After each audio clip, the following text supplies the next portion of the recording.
je dois dire que c'est toujours très important que des livres soient écrits, que des livres soient publiés dans un pays, dans une société. Parce qu'au fond, ce sont les livres qui alimentent la civilisation. Ce sont les livres qui nourrissent le monde. Souvent, nous avons beaucoup de savoir, beaucoup de connaissances, mais lorsqu'elles ne sont pas systématisées et transcrites dans des livres, il y a une tendance à perdre ces connaissances, à perdre ce savoir. Le livre, en réalité, permet de valoriser la pensée, de valoriser la pensée. Vous pouvez avoir une brillante pensée, mais lorsqu'elle n'est pas transcrite, lorsqu'elle n'est pas écrite, elle perd de sa valeur. Et donc, un livre nourrit toujours le monde. Amady Ali Dieng, bon, d'ailleurs, cette salle porte le nom, disait toujours « Il vaut mieux qu'il y ait de mauvais livres qu'il n'y ait pas de livres ». Il disait « Une société sans livres est une société qui va s'éteindre ». Mais quand il y a de mauvais livres, c'est les mauvais livres qui appelleront finalement de bons livres. Et cet après-midi, nous avons la chance d'avoir un très beau livre, un très bon livre écrit par Mamadou Moudban sur le crime organisé dans le Sahel. Alioune Tine l'a dit tout à l'heure, le livre porte sur une thématique d'actualité, un sujet chaud qui intéresse aujourd'hui le monde en général et l'Afrique et notre sous-région en particulier.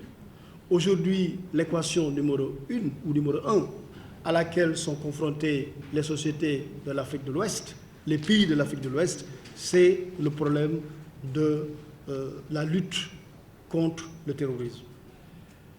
Je dois dire que quand j'ai parcouru rapidement le livre, j'ai été impressionné par la qualité de l'écriture, la fluidité de la réflexion, mais aussi la richesse des sources documentaires.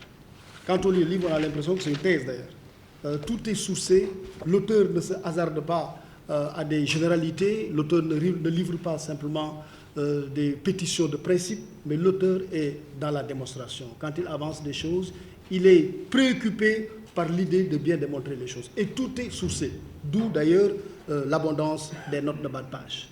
Une autre qualité que j'ai trouvée dans l'ouvrage, c'est beaucoup de livres aujourd'hui portent sur le crime organisé en Afrique et le crime organisé notamment dans le Sahel. La littérature, on peut le dire, est abondante, pour ne pas dire surabondante. Qu'il s'agit d'essais dans le cadre d'ouvrages, qu'il s'agit de récits qu'on retrouve parfois dans certains journaux. Mais ici, la particularité de l'ouvrage, c'est la valeur ajoutée qu'apporte l'auteur, à partir d'un angle d'attaque qui est spécifique. L'angle d'attaque, c'est quoi? C'est l'utilisation du numérique et les politiques de prévention. L'auteur n'est pas dans une réflexion générale sur le crime organisé dans le Sahel, comme on le voit parfois dans la littérature. Non, il a choisi un angle d'attaque, il a choisi un point précis sur lequel il a produit de la réflexion, ce qui en réalité constitue une valeur ajoutée, une nouveauté, j'allais dire une innovation dans la réflexion sur ce sujet, sur le crime organisé dans le Sahel. Donc, je pense que aujourd'hui, votre ouvrage le montre. Je ne voudrais pas, je ne voudrais pas dire tout ce qu'il y a dans l'ouvrage, parce qu'il faut bien qu'il soit acheté et lu. D'autant plus que c'est un livre qui est un essai. Un essai, c'est-à-dire un livre dans lequel l'auteur livre sa réflexion sur une question précise, mais c'est un essai qui est facile à lire. Comme on le voit, c'est voilà, c'est 200 pages, bien aéré, bien écrit, donc facile à lire. Bon, là...